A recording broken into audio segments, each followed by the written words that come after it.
elephant माथि उड्छ है तल झरेपछि माथि उड्छ हिँडेर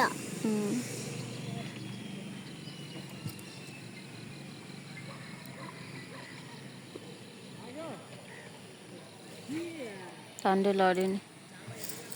कति राम्रो हरियाली वन जङ्गल सँगसँगै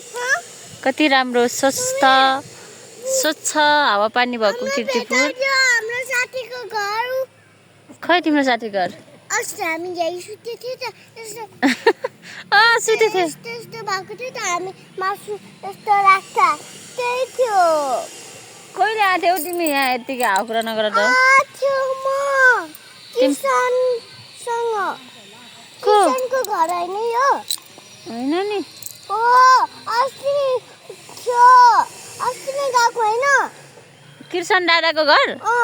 अनि किर्सन दादाको घर त बागलुङ हो त यो त कीर्तिपुर हो यो त काठमाडौँ भन्दा अलिकति टाढा हामी जान सक्दैन नि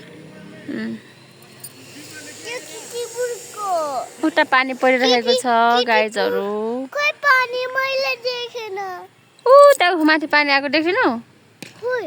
माथि यहाँ चाहिँ मकै फलिरहेको छ कस्तो मजाले मकै फलेको छ